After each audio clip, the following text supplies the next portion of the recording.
ہم وہی کہیں گے جو ہمارا دین ہم کو بتاتا ہے، عمل کرو تو تمہارا بھلا ہے۔ اللہم صلی علی سیدنا و شفیعنا و حبیبنا و مولانا محمد وبارک وسلم صلاۃ و سلام علیک یا رسول اللہ صلی اللہ تعالی علیہ وسلم۔ حضرات مکرم، اہل سنت و جماعت کے لیے انتہائی خوشخبری اور مبارکبادی ہے کہ اللہ تبارک و تعالیٰ نے ہمیں زندگی میں ایک بار پھر ماہ ربیع النور شریف کی بہاریں نصیب فرمائی ہیں، اور آج اس مقدس ماہ کی پہلی تاریخ ہے، اور 19 تاریخ کو یعنی 19 اکتوبر کو عید میلاد النبی صلی اللہ تعالیٰ علیہ وسلم کی بہاریں اللہ تبارک و تعالیٰ ہم سب کو عطا فرمائے۔ تو اس مقدس ماہ کی فضیلت اور برکتیں بے شمار ہیں۔ رمضان المبارک کا مہینہ برکتوں والا مہینہ کہلاتا ہے۔ اللہ نے ماہ رمضان کو جو برکتیں عطا فرمائی وہ قرآن مقدس کے نزول کے سبب عطا فرمائی۔ ماہ رمضان المبارک کے اندر اللہ کا مقدس کلام قرآن مقدس نازل ہوا، تو ماہ رمضان المبارک کو اللہ نے برکتوں سے اور عزتوں سے مالا مال فرمایا۔ جب قرآن مقدس نازل ہونے کے سبب ماہ رمضان کو ایک انفرادیت اور ایک امتیاز اور ایک خصوصیت حاصل ہو گئی، تو یہ قرآن جس نبی پر نازل ہوا وہ صاحب قرآن جب اس مہینے کے اندر جلوہ افروز ہوئے، تو پھر اس مہینے کی برکتوں کا اندازہ کیا لگایا جا سکتا ہے۔ اللہ کے رسول علیہ السلام کی آمد اس مقدس مہینے کے اندر ہوئی، اس سبب سے اللہ تبارک و تعالیٰ نے اس مقدس مہینے کو دو امتیاز عطا فرمایا، جو خصوصیت عطا فرمائی، جو انفرادیت عطا فرمائی، جو فضیلت اور جو شان عطا فرمائی، وہ بھی بے حد و بے شمار ہے۔ عزیزان مکرم، ربیع الاول، ربیع کا معنی ہوتا ہے موسم بہار۔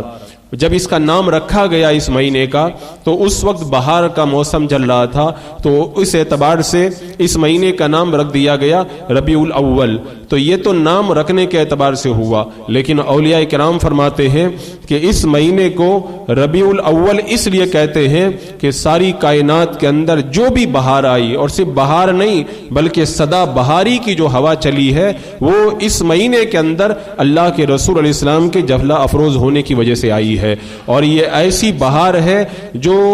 آ گئی تو اب کبھی ختم ہونے والی نہیں ہے۔ اس مقدس مہینے کے اندر اللہ کے رسول علیہ السلام جلوہ افروز ہوئے، تو آپ عرب کی تاریخ پڑھ کے دیکھیں کہ اس زمانے کے اندر جو قید سالی تھی، میرے آقا علیہ السلام کے مقدس قدموں کی برکت سے اللہ تبارک و تعالیٰ نے ان سے قحط کو دور کر دیا، تو عرب کے لوگ پھر اس سال کا نام رکھ دیے سنۃ الفرح والابتہاج، خوشیوں کا سال، مسرتوں کا سال۔ تو اللہ نے جب عرب والوں کو ایک نعمت اس مہینے کے اندر ان کی سمجھ کے مطابق عطا فرمائی تو وہ خوشی منایا کرتے تھے، تو اللہ نے ہمیں تو اس مہینے میں وہ نعمت کبریٰ، وہ نعمت عظمیٰ، وہ نعمت کاملہ عطا فرمائی جس کی بہار ہمیشہ رہے گی۔ تو اولیاء کرام نے فرمایا کہ صحیح معنوں کے اندر ساری کائنات میں جو بھی بہار ہے وہ اسی مہینے کی برکت سے عطا اللہ تبارک و تعالیٰ نے عطا فرمائی ہے، لہذا صحیح معنوں کے اندر یہ موسم بہار کا مہینہ ہے۔ اور عزیزان مکرم، علامہ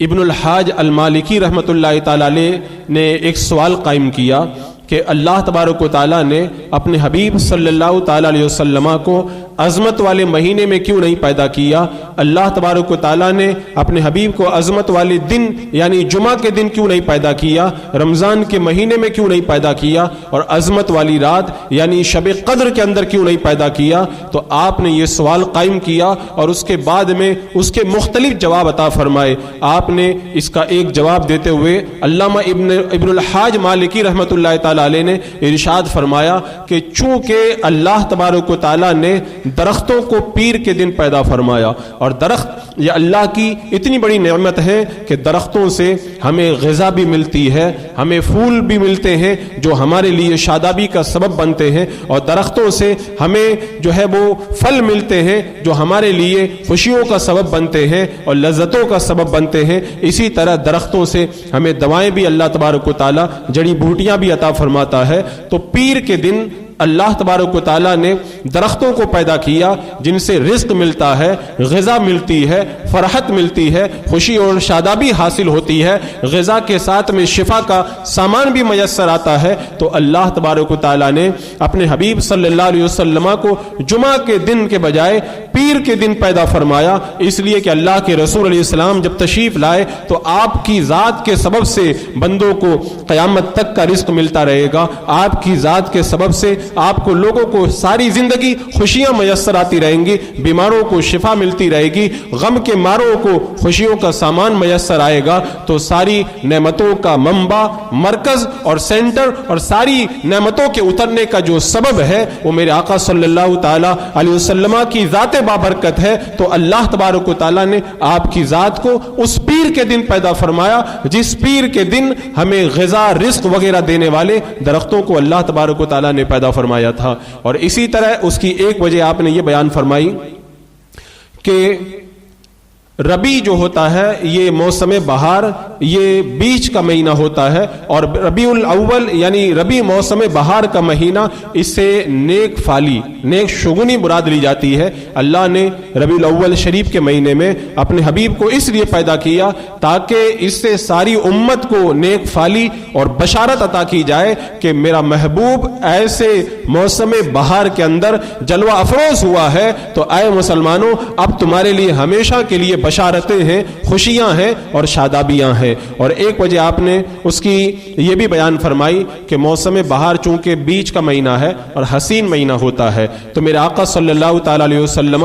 ایسی شریعت کو لے کر کے دنیا کے اندر جلوہ افروز ہوئے جو بڑی پیاری شریعت ہے اور جو بڑی آسان شریعت ہے. اس سے پہلے جو شریعتیں امتوں کو عطا کی گئی ان کے اندر کچھ سختیاں بھی تھی, ان کے اندر کچھ مشکلات بھی تھی, لیکن اللہ نے اپنے حبیب کو ایسا دین دے کر کے بھیجا جو روشن, تابناک اور بڑا آسان دین اللہ نے آپ کو عطا فرمایا ہے. اور ایک اور بڑی وجہ اس کی یہ آپ نے بیان فرمائی کہ اگر آپ کو جمعہ کے دن پیدا کیا جاتا, کوئی یہ سمجھتا کہ آپ کی فضیلت جمعہ کے دن پیدا ہونے کی وجہ سے ہے, اگر ماہ رمضان میں پیدا کیا جاتا لوگ کہیں یہ نہ سمجھ جائیں کہ رمضان المبارک کے مہینے میں پیدا ہونے کی وجہ سے اللہ نے آپ کو فضیلت عطا فرمائی ہے, یا شب قدر میں آپ کی ولادت ہوتی تو کوئی یہ نہ سمجھ جائے کہ شب قدر کی وجہ سے اللہ نے آپ کو فضیلت عطا فرمائی. تو رب تبارک و تعالیٰ نے آپ کو نہ تو ماہ رمضان میں پیدا کیا, نہ جمعہ کے دن پیدا کیا, نہ شب قدر میں پیدا کیا,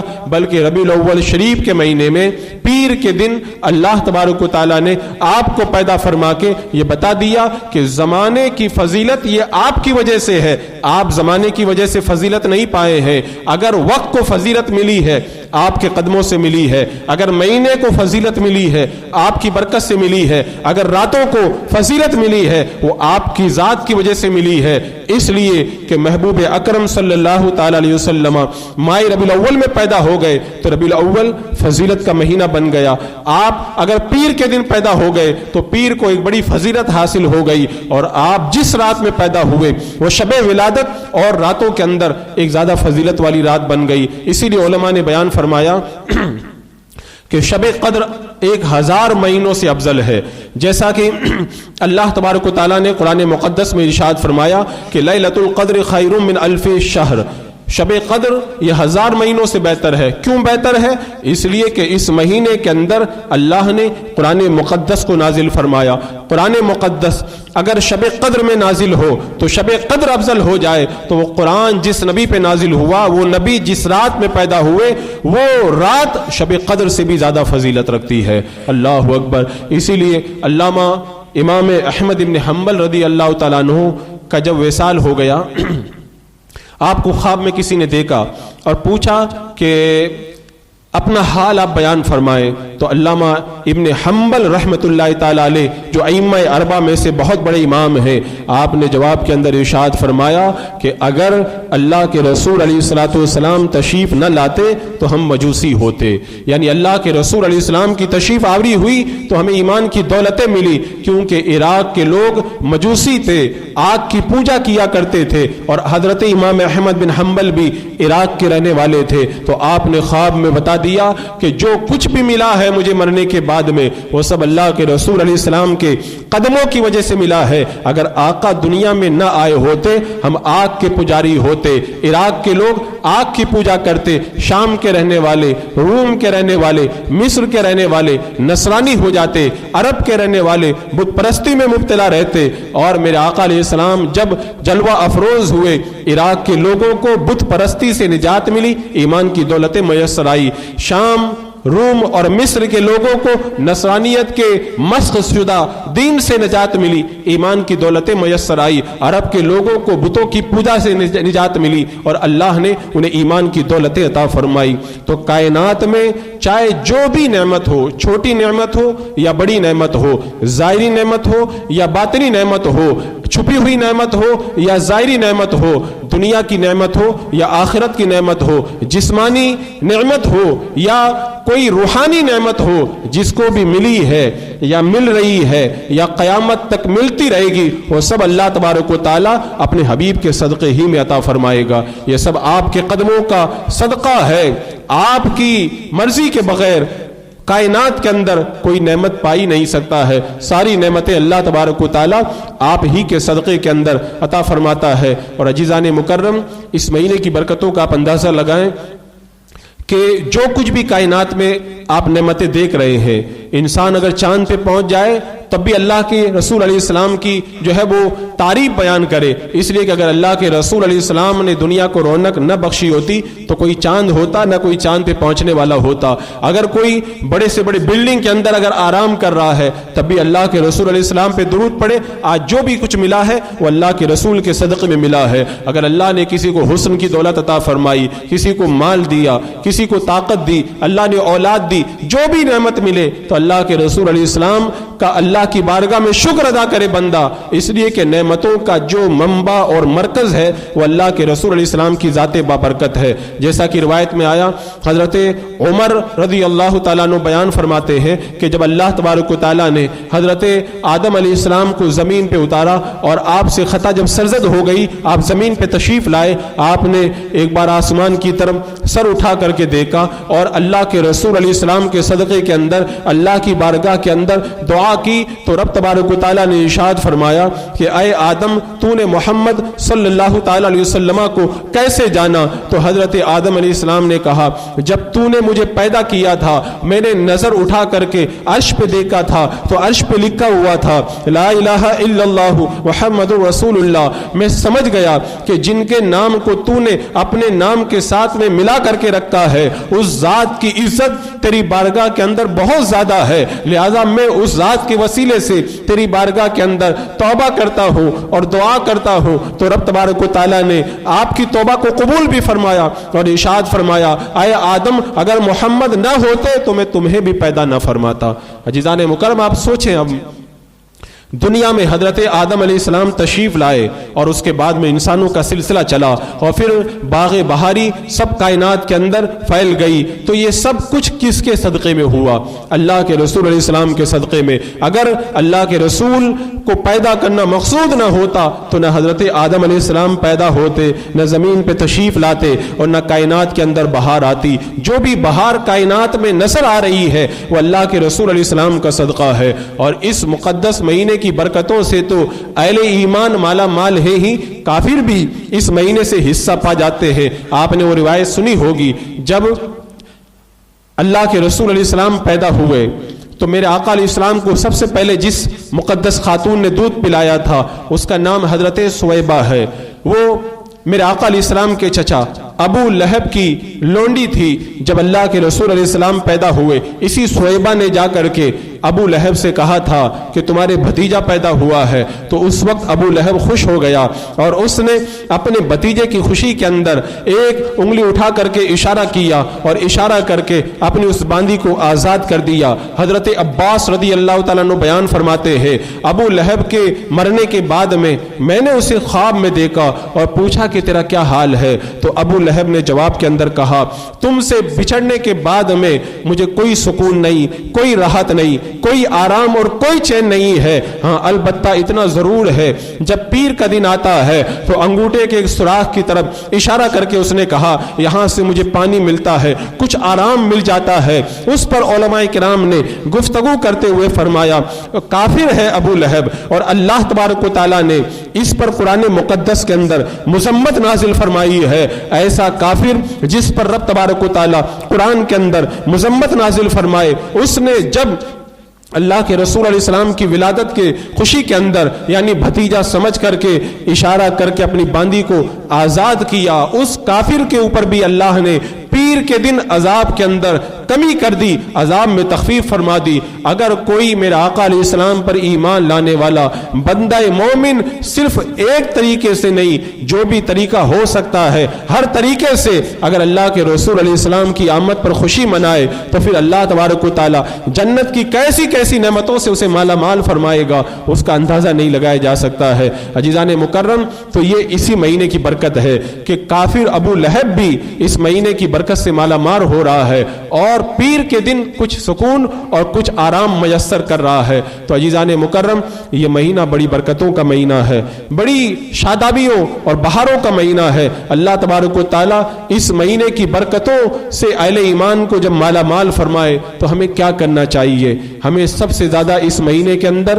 اللہ کے رسول علیہ السلام کا ذکر جمیل کرنا چاہیے۔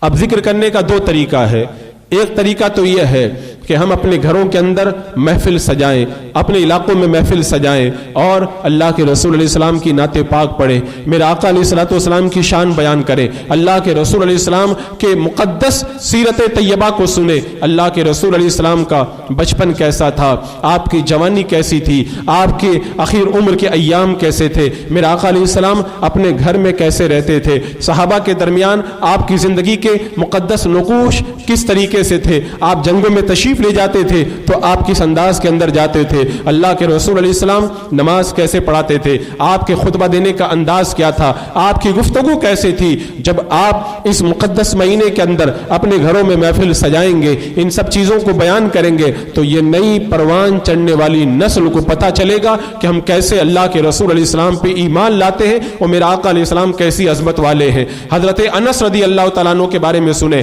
حضرت انس رضی اللہ تعالیٰ عنہ بیان فرماتے ہیں، یہ جو میں کہہ رہا تھا کہ دو طریقے سے ذکر ہوتا ہے، ایک تو زبان سے ذکر اور دوسرا ذکر ہوتا ہے عمل کے ذریعے، یعنی بندہ زبان سے چاہے ذکر نہ کرے لیکن وہی کام کرے جو اللہ کے رسول علیہ السلام کو پسند تھے، وہی کام کرے جو اللہ کے رسول علیہ السلام کیا کرتے تھے۔ حضرت انس کہتے ہیں میں اللہ کے رسول علیہ السلام کی خدمت میں رہتا تھا، ایک بار ایک انصاری نے دعوت کی، میں اللہ کے رسول علیہ السلام کے ساتھ میں اس انصاری کے گھر پہ جب میں گیا تو انہوں نے کھانے کے طور پر سوکھا ہوا گوشت اور کچھ کدو آپ کے سامنے سالن کے اندر پیش فرمایا۔ میں نے دیکھا کہ اللہ کے رسول علیہ السلام اس شوربے کے اندر سے کدو شریف کو تلاش کر کر کے کھانے لگے، تو پھر میں آگے بڑھا اور میں نے سارے کدو شریف کو تلاش کیا اور تلاش کر کے اللہ کے رسول علیہ السلام کے سامنے رکھ دیا۔ اب حضرت انس کو یہ پتہ چل گیا کہ اللہ کے رسول علیہ السلام کدو بہت پسند فرماتے ہیں۔ اب اس کے بعد میں آپ کا طریقہ یہ ہو گیا، گھر والے جب بھی پوچھتے تھے آج کیا بنائیں، آپ سے فرمائش کرتے تھے تو آپ جواب کے اندر فرماتے کدو شریف بنا لو۔ اور پھر جب اللہ تبارک و تعالیٰ نے بصرہ کو فتح کروایا اور اہل ایمان نے جو ہے وہ بصرہ کو آباد کیا تو آپ کو بھی امیر المومنین کی طرف سے اس علاقے کے اندر کچھ جگہ دی گئی۔ اب جگہ دی گئی تو آپ نے وہاں پہ کوئی بنگلہ نہیں بنایا، کوئی وہاں پہ فلیٹ نہیں بنایا، آپ نے کیا بنایا؟ ان کو پتا تھا کہ اللہ کے رسول علیہ السلام کو کدو بہت پسند ہے تو آپ نے اپنی زمین کے اندر کدو کی کھیتی لگا دی۔ اب اس کے بعد میں پھر عالم یہ ہو گیا کہ کدو شریف کے ساتھ میں محبت کی وجہ سے اللہ تبارک و تعالیٰ نے انہیں وہ برکت عطا فرمائی۔ آپ فرمایا کرتے تھے لوگوں کے کھیت سال میں میں ایک بار کھیت فصل لاتے ہیں، لیکن میرے کھیت کے اندر سال میں 2 فصلیں ہوتی ہے اور 2 مرتبہ فصل لگتی ہے۔ اور اس کے بعد میں آپ نے بیان فرمایا کہ اس دعا، اس سنت پر عمل کی برکت سے پھر طریقہ یہ عالم یہ ہو گیا کہ جب میرے کھیت کے اندر کدو لگتے تھے تو اتنے بڑے بڑے ہوا کرتے تھے کہ ایک ایک کدو کو کاٹ کر کے ایک ایک گدے پہ رکھ کر کے مجھ کو لے جانا پڑتا تھا۔ تو سنت کے ساتھ محبت، اللہ کے رسول علیہ السلام کے ساتھ میں الفت کا یہ انداز ہوتا تھا۔ تو جب اپنے گھروں میں ہم ذکر کی محفلیں سجائیں گے، اپنے بچوں کو بتائیں گے، تب ہماری نسل کے دلوں کے اندر اللہ کے رسول علیہ السلام کی محبت پیدا ہوگی اور وہ پھر صحیح معنوں کے اندر سچے مسلمان بن کر کے زندگی گزاریں گے۔ اسی طرح آپ دیکھیں حضرت عمرو بن عاص رضی اللہ تعالیٰ عنہ یہ فرماتے ہیں کہ اگر کوئی مجھ سے پوچھے کہ اللہ کے رسول علیہ السلام کا مقدس چہرہ کیسا تھا تو بولے میں نہیں بتا پاؤں گا، بتانے کے لیے دیکھنا ضروری ہے۔ جب میں ایمان نہیں لایا تھا تو مجھے اللہ کے رسول علیہ السلام بالکل پسند نہیں تھے، تو میں آپ کی طرف دیکھتا ہی نہیں تھا، اور جب ایمان لے آیا تو اللہ کے رسول علیہ السلام کے روب کی وجہ سے میرے اندر اتنی ہمت ہی نہیں تھی کہ میں آپ کے چہرے کی طرف نگاہ اٹھا کر کے دیکھ سکوں، لہذا میں کبھی اللہ کے رسول علیہ السلام کے چہرے مبارکہ کو نگاہ بھر کر کے دیکھ نہیں سکا۔ اب اگر کوئی مجھ سے یہ پوچھے کہ بتاؤ اللہ کے رسول علیہ السلام کا رخ زیبا کیسا تھا تو میں نہیں بتا پاؤں گا۔ تو یہ ہے سیرت طیبہ۔ ہمارے بچے جب یہ سنیں گے تو ان کو پتہ چلے گا کہ ہم کیسے پیارے آقا علیہ السلام کا کلمہ پڑھتے ہیں۔ اور آپ دیکھیں اللہ کے رسول علیہ السلام کی سیرت طیبہ جب آپ بتائیں گے تو انہیں پتہ چلے گا۔ حضرت عمرو بن عاص رضی اللہ تعالیٰ عنہ جب مصر فتح کرنے کے لیے نکلے، کئی علاقوں کو فتح کر لیا، آخر کے اندر ایک وہ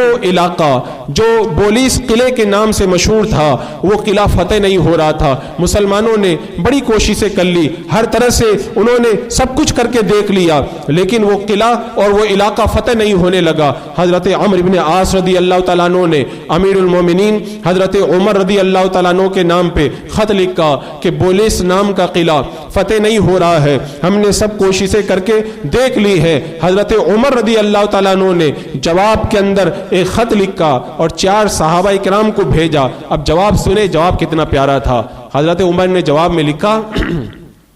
کہ تم سے قلعہ فتح نہیں ہو رہا ہے، اس کا مطلب یہ ہے کہ تم نے اللہ کے رسول علیہ السلام کی کسی سنت کو چھوڑ دیا ہے۔ اب آپ اندازہ لگائیں، فرمایا ایک سنت کو تم نے لگتا ہے چھوڑ دیا ہے جس کی وجہ سے قلعہ فتح نہیں ہو رہا ہے۔ اس سے یہ پتہ چلتا ہے کہ بندہ اللہ کے رسول علیہ السلام کے نقش قدم پہ چلتا ہے تو آسمان اور زمین کی برکتیں اسے میسر آتی ہے، اور بندہ جب اللہ کے رسول علیہ السلام کی سنتوں سے اور آپ کی سیرت سے ہٹ جاتا ہے تو مصیبتیں بھی آتی ہے، پریشانیاں بھی آتی ہے، تکلیفیں بھی آتی ہے اور آفتوں میں بھی گرفتار ہوتا ہے۔ حضرت عمر رضی اللہ تعالیٰ عنہ کا یہ خط جب حضرت عمرو بن عاص رضی اللہ تعالیٰ عنہ کے پاس میں پہنچا، آپ نے صحابہ کو جمع کیا، بولے حضرت عمر نے جو لکھا ہے کہ تم سے کوئی سنت چھوٹی ہے اس لیے قلعہ فتح نہیں ہو رہا ہے، حضرت عمر غلط نہیں کہہ رہے ہیں، آپ لوگ بیٹھ کر کے غور کرو ہم سے کون سی سنت چھوٹ رہی ہے۔ سب نے بیٹھ کر کے غور کیا تو کہا کہ ہمارے اندر بہت سارے ایسے لوگ ہیں وہ کچھ دنوں سے مسواک نہیں کر رہے ہیں، لگتا ہے اس سنت کے کچھ دن تک چھوڑ دینے کی وجہ سے ہم لوگ اس پریشانی میں گرفتار ہوئے ہیں۔ حضرت عمرو بن عاص نے حکم دیا سب ندی کے کنارے بیٹھ جائیں، سارے صحابہ بیٹھ کر کے مسواک کریں، انشاءاللہ اس سنت پر عمل کی برکت سے اللہ تبارک و تعالی ہمیں فتح عطا فرمائے گا۔ تاریخ بیان کرتی ہے کہ جب صحابہ کرام ندی کے کنارے بیٹھ گئے، سارے صحابہ کرام صف لگا کر کے بیٹھے ہوئے ہیں، مسواک کر رہے ہیں۔ بولیس قلعے کے اندر جو لوگ موجود تھے انہوں نے جب صحابہ کو دیکھا کہ سب اپنے دانتوں کو لکڑیوں سے جو ہے وہ مانج رہے ہیں، انہوں نے سمجھا کہ لگتا ہے قلعے کو فتح کرنے کے لیے انہوں نے کوئی بہت بڑی پلاننگ کی ہے۔ انہوں نے اس بات کو دیکھ کر کے فوراً صلح کا جھنڈا بلند کیا اور مسلمانوں سے گزارش کی کہ ہم آپ سے صلح کرنا چاہتے ہیں۔ اللہ تبارک و تعالیٰ نے اس سنت پر عمل کی برکت سے مسلمانوں کو اس قلعے کے اوپر بھی فتح عطا فرما دی۔ تو عزیزان مکرم، یہ تھا صحابہ کرام کا کردار، ہمارے بزرگوں اور اسلاف کا طریقہ۔ اگر کوئی پریشانی آتی تھی، کوئی تکلیف آتی تھی تو وہ غور کرتے تھے ہم سے سیرت کا کون سا باب چھوٹ گیا ہے، ہم سے کون سی سنت چھوٹ گئی ہے۔ تو اس مقدس مہینے کے اندر ہمیں مقدس نبی کی آمد کو منانے کا ایک پیارا طریقہ یہ ہے کہ جہاں ہم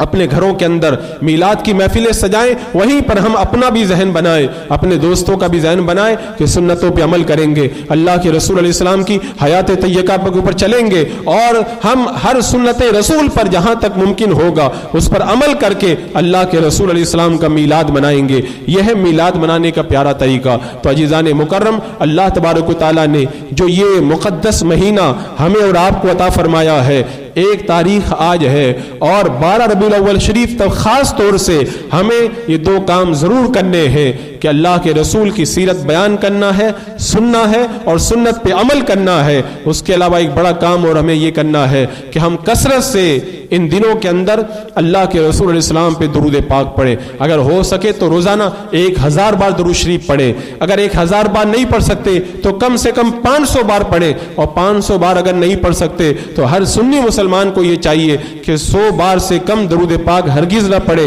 100 بار کم سے کم ہر دن اللہ کے رسول علیہ السلام پر درود پاک ضرور پڑھے۔ اللہ کے رسول علیہ السلام کا جب ہم اس طرح ذکر جمیل کریں گے تو اللہ تعالیٰ اس مقدس مہینوں کی برکتوں سے ہمیں مالا مال فرمائے گا۔ اللہ تعالیٰ ہمیں اس مقدس ماہ کی قدر کرنے کی توفیق عطا فرمائے۔ صابیہ یہ کسی بڑی بیماری میں مبتلا ہیں، دعا کی درخواست ہے۔ اسی طرح صابرہ ابراہیم خان یہ بھی بیمار ہیں، دعاؤں کی درخواست کی۔ اللہ تعالیٰ ان سب کو شفاء کلی، شفاء تام اور شفاء عاجل عطا فرمائے۔ یہ جن بیماریوں میں مبتلا اللہ رب قدیر ان کو تمام اہل سنت و جماعت کو ہر بیماری سے شفاء کلی، شفاء تام اور شفاء عاجل عطا فرمائے۔ وصلی اللہ تعالیٰ علی سیدنا محمد و آلہ و اصحابہ اجمعین برحمتہ۔